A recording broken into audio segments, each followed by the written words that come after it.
có những nỗi khổ chẳng ai hay. Một ngày, một tháng, rồi 5 tháng cứ thế trôi. Ta vẫn mỉm cười với đời, vẫn nói tôi ổn, nhưng có ai thấy? Đêm xuống ta thao thức với những suy nghĩ rối ren, những vết thương chưa lành, những niềm đau không gọi thành tên. Có những chuyện không ai hiểu, nhưng vẫn cứ khiến ta mệt mỏi. Không ai nhắc đến, nhưng ta vẫn nhớ mãi không thôi.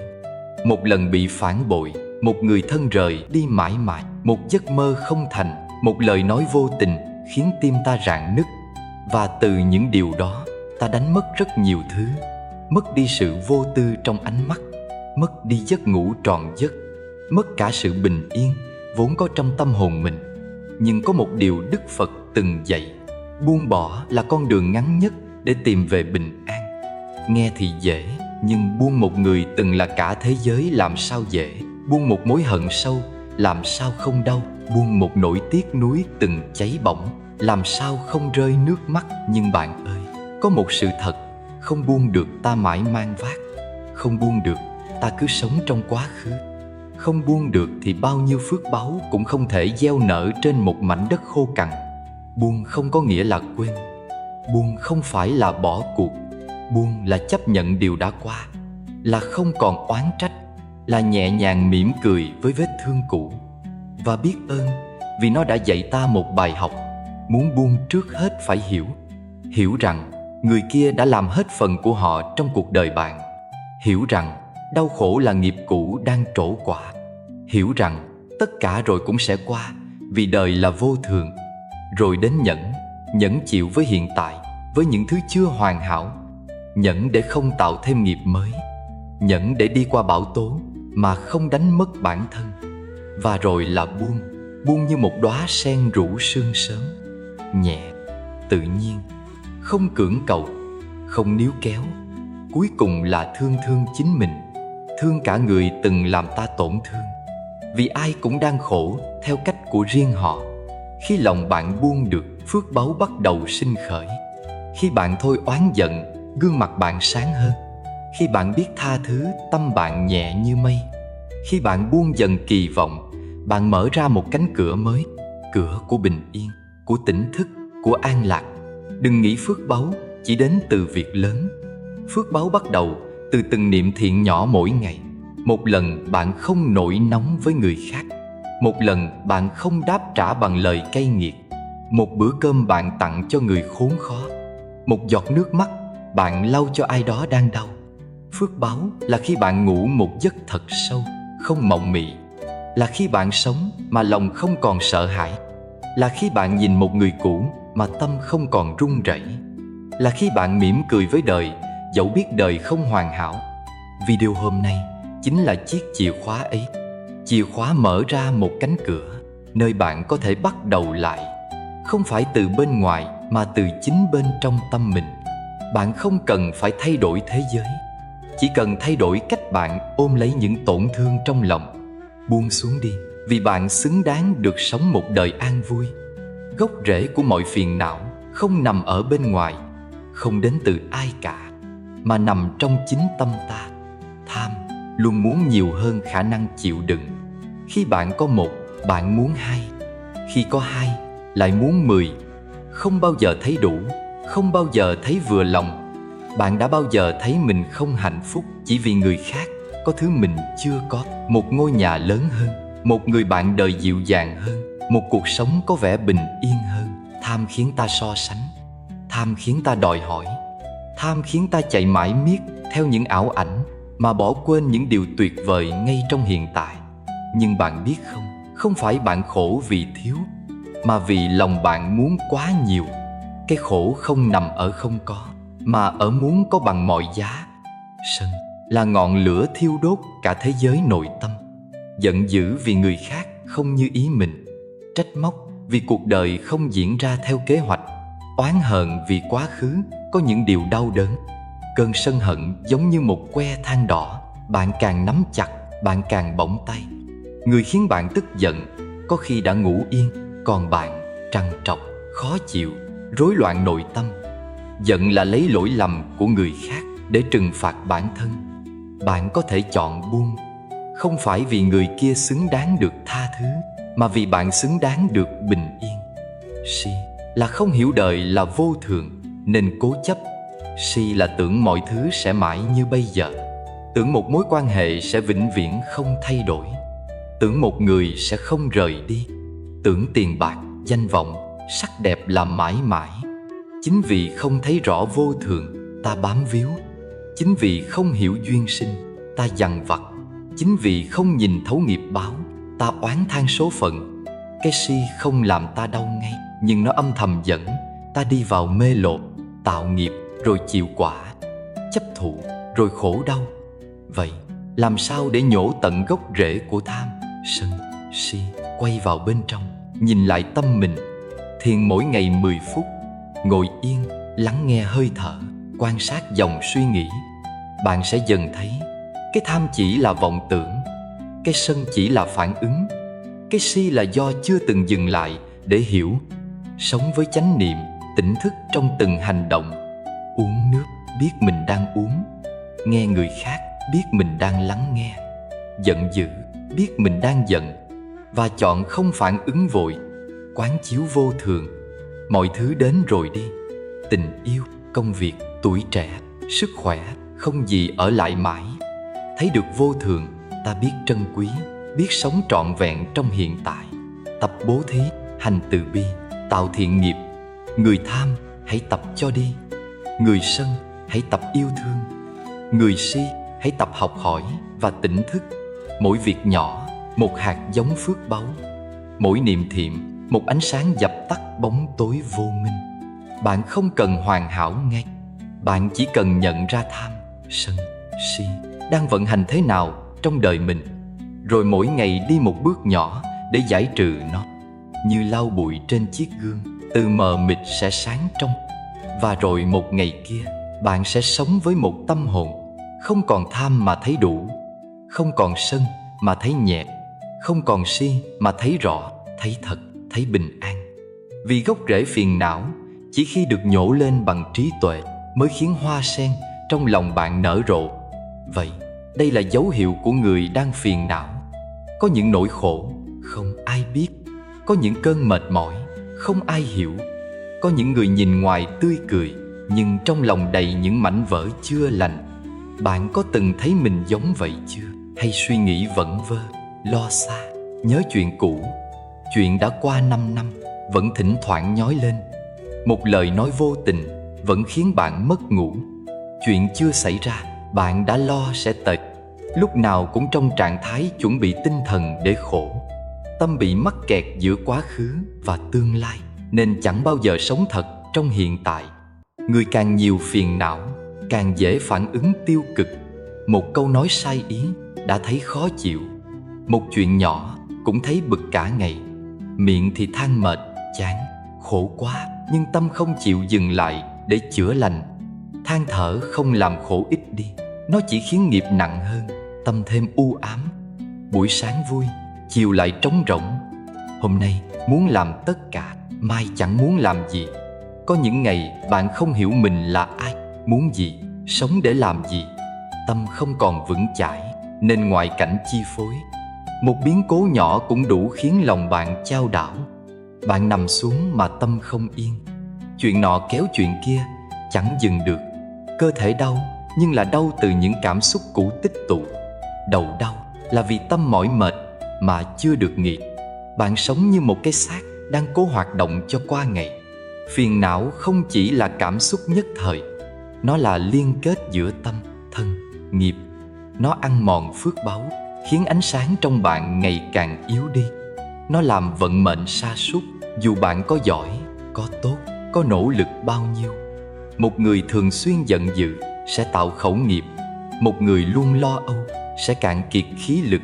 Một người không buông bỏ sẽ trói mình trong khổ đau, không lối thoát. Vậy, làm sao để nhận ra và bắt đầu chữa lành? Một là nhận diện rõ phiền não trong tâm. Đừng phủ nhận, đừng cố mạnh mẽ giả tạo. Hãy ngồi xuống, viết ra, tôi đang phiền vì điều gì. Bạn sẽ thấy hóa ra điều khiến ta khổ suốt mấy năm chỉ là một chuyện rất nhỏ, nhưng ta chưa từng đối diện. Hai là bắt đầu thiền, dù chỉ 5 phút mỗi ngày. không cần cầu kỳ, chỉ cần ngồi yên, nhắm mắt, thở sâu, đặt một tay lên ngực, một tay lên bụng, cảm nhận bạn vẫn còn sống, vẫn còn cơ hội để chữa lành. 3 là buông dần những điều không cần thiết. Không phải mọi mối quan hệ đều cần giữ, không phải mọi lời nói đều cần giải thích, không phải mọi giấc mơ đều cần đạt được. Người khôn ngoan không phải người có nhiều thứ, mà là người biết bỏ bớt gánh nặng để bước nhẹ giữa đời. 4 là tạo phước để hóa giải phiền não bằng nghiệp lành. Một bữa cơm tặng người đói nhẹ đi phiền não. Một lời xin lỗi mở ra nhân duyên mới. Một buổi trì chú, tụng kinh gột rửa tâm ô nhiễm. Phước báo giống như áo giáp tâm linh, càng nhiều càng vững vàng trước sóng gió. 5 là thực hành tâm từ bi với chính mình. Đừng chửi mắng bản thân vì đã yếu đuối, đừng ghét mình vì đã từng khổ. Hãy nói, dù con chưa hoàn hảo, nhưng con vẫn xứng đáng được bình yên. Bạn thân mến, nếu bạn đang rơi vào vòng xoáy của phiền não, hãy nhớ rằng bạn không hỏng, bạn chỉ đang tổn thương. Bạn không yếu, bạn chỉ đã cố gắng quá lâu mà không dừng lại. Đức Phật từng dạy, trong đống rác vẫn có hoa sen, trong khổ đau vẫn có ánh sáng tỉnh thức. Hãy quay về với chính mình bằng sự hiểu biết, bằng hơi thở, bằng tình thương. Và bạn sẽ thấy phiền não chỉ là mây mù thoáng qua, chân tâm trong bạn vẫn luôn sáng như mặt trời. Vì sao buông bỏ lại mang đến phước báu? Câu hỏi tưởng chừng đơn giản, nhưng để thấm được tận cùng câu trả lời, ta cần đi qua nhiều tầng sâu của tâm thức, của trải nghiệm và cả của nhân quả. Khi ta buông là khi ta bắt đầu bước vào hành trình dọn dẹp nghiệp.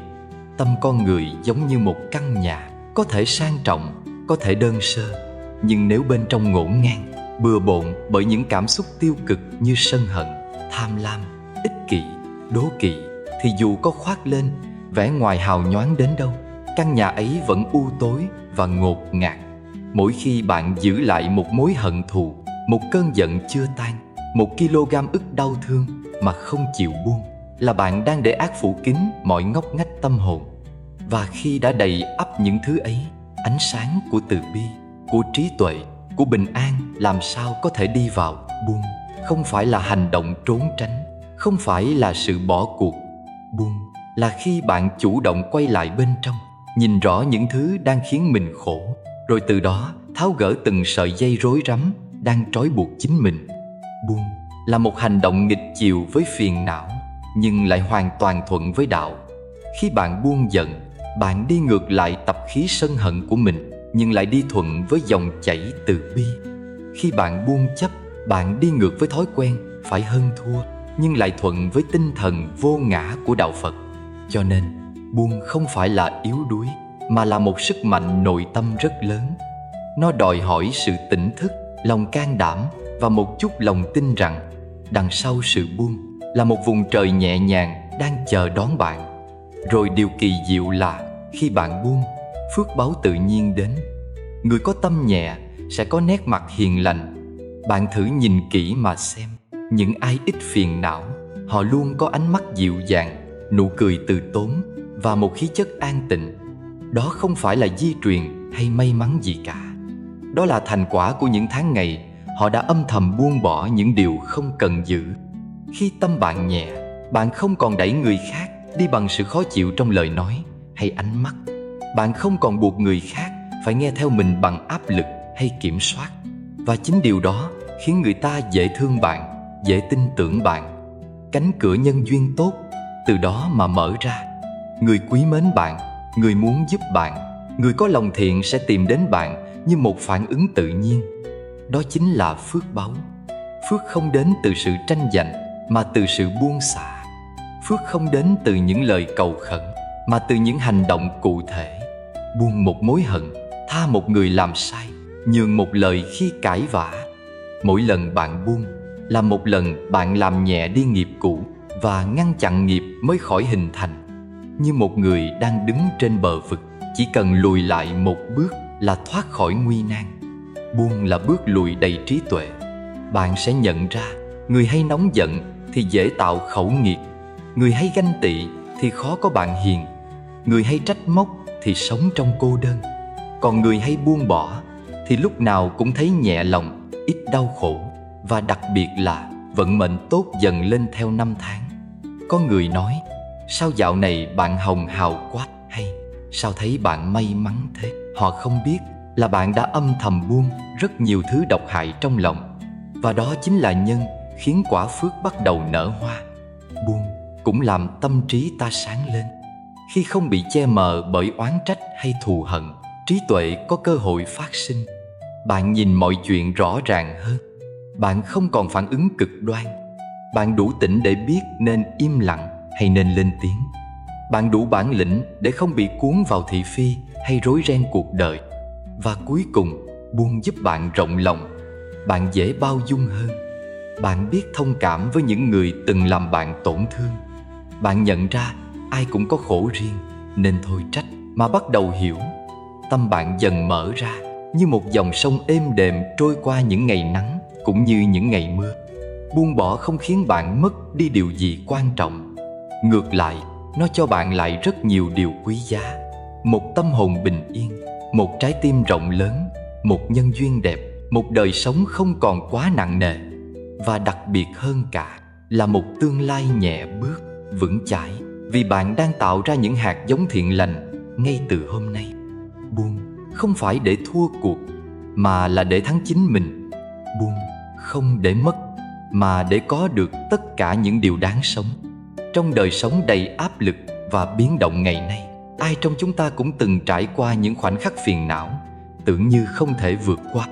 Đó có thể là một lời nói khiến ta tổn thương, một sự việc không như ý, một người làm ta thất vọng. Những chuyện ấy nhỏ thôi, nhưng tích lại mỗi ngày, lâu dần sẽ trở thành gánh nặng, đè nén tâm hồn, khiến ta mỏi mệt và đánh mất sự an vui vốn có. Thế nên, học cách buông bỏ không phải là một điều xa xỉ, mà là một nhu cầu rất thực tế và cần thiết để giữ gìn bình yên nội tâm. Nhưng buông bỏ không phải điều xảy ra trong một đêm. Nó là một quá trình, một sự rèn luyện cần sự tỉnh thức và lòng kiên trì. Một trong những cách hiệu quả để buông bỏ phiền não là thực hành qua từng bước nhỏ trong đời sống hàng ngày. Bước đầu tiên chính là dừng lại. Khi cơn giận bùng lên, khi tâm bắt đầu sôi sục vì một điều không như ý, hãy học cách dừng lại trong 3 giây. Chỉ 3 giây đó thôi cũng đủ để bạn không bật ra một lời khiến mình hối hận, không làm một hành động khiến mình ân hận. Đó là khoảnh khắc ngắn ngủi, nhưng là bước ngoặt giữa sự mất kiểm soát và sự tỉnh thức. Bước thứ hai là quán chiếu.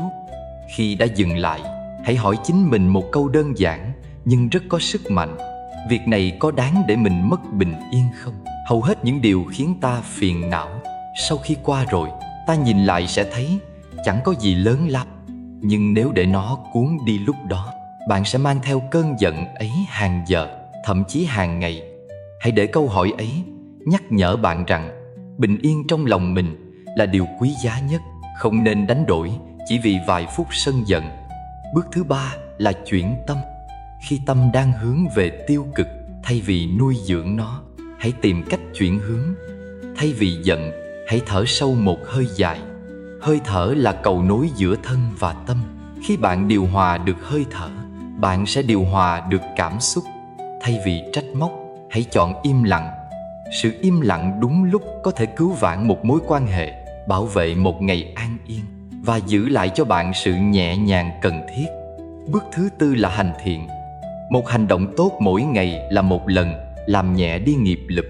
Đó có thể là một lời hỏi thăm chân thành, một sự giúp đỡ dù rất nhỏ, hay một việc thiện âm thầm không ai hay biết. Khi bạn làm điều thiện, tâm bạn sẽ tự động trở nên ấm áp hơn. Sự ấm áp ấy sẽ làm dịu đi những tổn thương, khiến phiền não không còn chỗ bám víu. Bước cuối cùng, và cũng là nền tảng bền vững nhất, chính là đọc kinh, nghe pháp. Khi tâm còn u mê, ta dễ phản ứng sai lầm.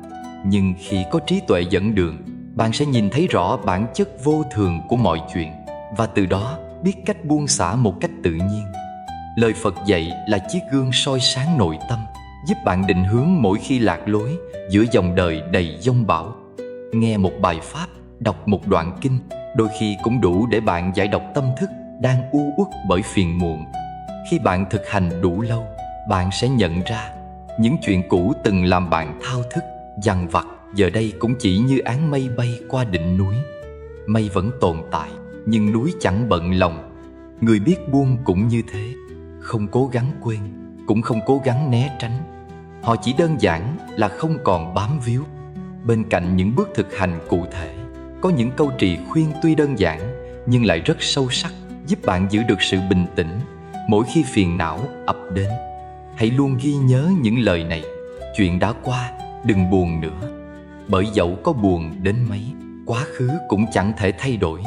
Cái đau không đến từ sự việc, mà đến từ việc bạn cứ lặp đi lặp lại hình ảnh ấy trong tâm mình.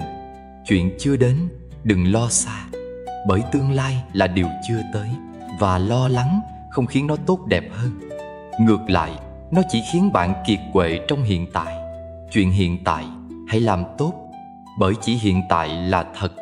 Chỉ việc bạn đang làm hôm nay mới là nền tảng để định hình ngày mai.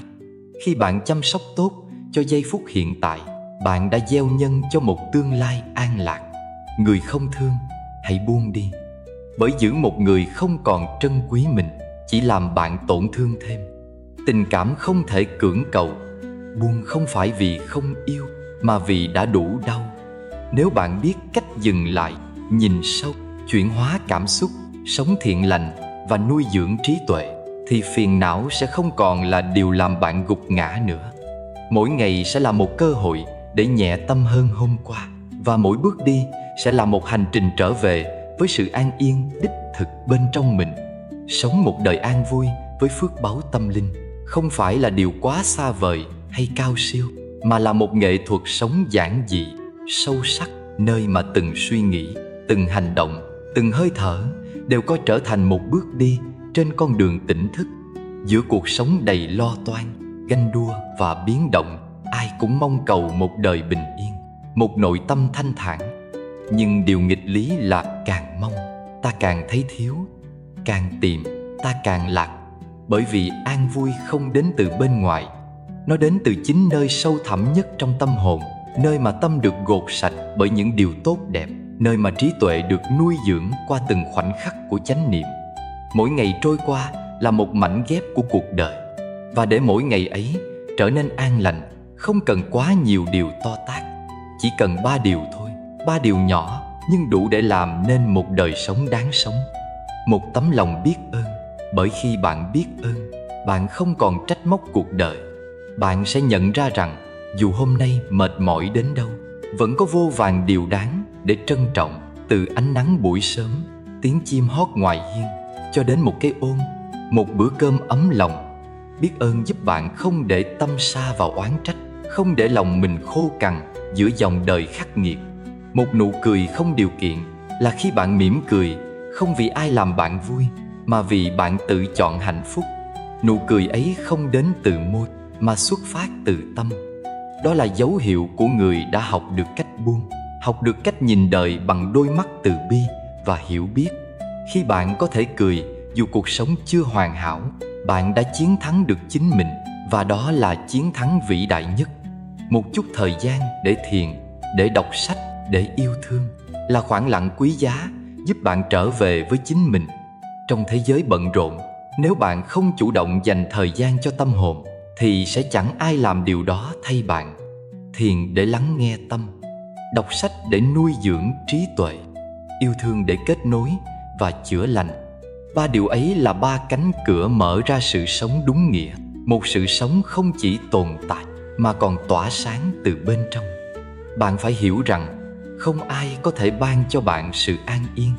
Người ta có thể chia sẻ, có thể đồng hành, nhưng chỉ bạn mới có thể trao cho mình sự nhẹ nhàng trong lòng. Bởi an vui thật sự không phải là không có khổ đau, mà là có đủ hiểu biết để không còn trốn chạy khổ đau. Khi bạn học được cách buông hết, bạn mới thực sự sống tiếp, sống một cách nhẹ nhàng, thanh thản, không vướng bận bởi những điều vốn dĩ không thuộc về mình. Buông xả, nói theo cách của người giác ngộ, chính là nghệ thuật sống tối thượng. Nó không phải là sự từ bỏ trong mỏi mệt, không phải buông xuôi vì bất lực, mà là một hành động xuất phát từ trí tuệ, buông để không còn khổ. Người có thể buông bỏ được chính là người đã vượt thoát khỏi cái ngã. Họ không cần chứng minh, không cần hơn thua, không cần nắm giữ những điều khiến tâm trở nên nặng nề. Họ sống như dòng nước, mềm mại, linh hoạt, nhưng có sức mạnh thấm sâu vào từng ngóc ngách của cuộc đời. Và chính người học được buông bỏ mới là người đang đi rất gần đến giải thoát. Họ không bị quá khứ trói buộc, không để tương lai chi phối, và không để hiện tại bị xé vụn bởi lo âu. Họ sống trọn vẹn với từng hơi thở, từng cái nhìn, từng bước đi. Đó cũng là con đường mà Đức Phật đã đi, con đường của sự tỉnh thức, của lòng từ bi, của tuệ giác. Buông xả là phước báu tâm linh cao quý nhất mà một người có thể gieo trồng trong đời sống này. Bởi đó không chỉ là hành động dứt bỏ, mà là biểu hiện của nội tâm đã thấm nhuần chánh pháp. Và khi bạn buông được gánh nặng trong lòng, bạn sẽ bay cao như cánh chim giữa trời vô ngã. Bạn không còn bị kéo xuống bởi tham, sân, si. Bạn sẽ có cái nhìn thấu suốt về đời sống, về con người, về chính mình. Bạn trở thành người tự do giữa muôn vàn ràng buộc, tự tại trong những điều tưởng chừng như không thể. Một đời an vui không phải là không còn thử thách, nhưng là đời sống mà mỗi thử thách đều được hóa giải bằng trí tuệ và lòng từ. Mỗi vết thương đều được chữa lành bằng sự hiểu và thương. Và mỗi bước chân đều nhẹ nhàng, như thể bạn đang đi trên con đường hoa sen, lặng lẽ, thanh cao, mà thơm ngát từng ngày. Hãy nhớ, buông không phải là từ bỏ tất cả, mà là chọn giữ lại những gì xứng đáng. Và an vui không đến từ việc có thật nhiều, mà đến từ việc lòng bạn không còn thấy thiếu nữa. Khi bạn sống bằng phước báu tâm linh, bạn sẽ thấy thế giới bên ngoài có thể vẫn náo loạn, nhưng trong tâm bạn luôn là một cõi trời bình yên. Hôm nay, chúng ta đã cùng nhau đi qua một hành trình nhỏ, hành trình nhận diện phiền não, hiểu về gốc rễ khổ đau và tìm ra con đường để buông bỏ bằng ánh sáng của trí tuệ. Trong cuộc sống này, ai rồi cũng có lúc vướng bận, ai cũng từng trải qua những vết xước trong tâm hồn. Nhưng chỉ cần bạn biết quay vào bên trong, biết thắp sáng ngọn đèn chánh niệm, thì bóng tối nào rồi cũng sẽ tan. Buông bỏ không có nghĩa là yếu đuối hay lùi bước, mà là hành động dũng cảm nhất để gìn giữ sự bình an. Khi bạn học cách buông bằng tâm hiểu biết, bạn không còn bị dẫn dắt bởi cảm xúc tiêu cực. Bạn không còn giữ mãi những điều làm tổn thương chính mình. Và cũng từ đó, bạn bắt đầu bước vào vùng sáng của đời sống, nơi có sự nhẹ nhõm, an vui và một nội tâm đầy vững chãi. Video này là món quà dành cho bạn, người đã từng khổ, từng đau, từng trăn trở, từng mất phương hướng. Nhưng quan trọng nhất là bạn chưa từng bỏ cuộc. Trong tận cùng nỗi đau, bạn vẫn tìm kiếm con đường sáng. Trong những đêm dài trăn trở, bạn vẫn lặng lẽ nuôi hy vọng được chữa lành. Đó chính là hạt giống giác ngộ đang âm thầm nảy nở trong bạn. Hãy trân trọng điều ấy, nuôi dưỡng nó mỗi ngày, và bạn sẽ thấy mình đang bước dần đến một đời sống thảnh thơi. Nếu bạn thấy bình yên sau khi xem, hãy chia sẻ video này cho một người đang cần chữa lành. Đôi khi, một câu nói đúng lúc, một bài học đúng thời điểm cũng có thể cứu rỗi một tâm hồn đang chênh vênh. Và đừng quên nhấn đăng ký kênh Cổ Nhân Xưa để mỗi ngày bạn đều có thể nhận thêm một lời dạy từ Đức Phật, như là một giọt nước cam lộ tưới mát cho tâm hồn giữa cuộc đời đầy bụi bặm. Hãy để những lời pháp nhẹ nhàng nâng đỡ bạn qua từng ngày, dẫn lối bạn đến một cuộc sống thật sự an vui. Chúc bạn bình an trong từng hơi thở và sáng suốt trong từng lựa chọn. Chúng ta sẽ cùng nhau học cách sống nhẹ nhàng như một cánh sen giữa cuộc đời.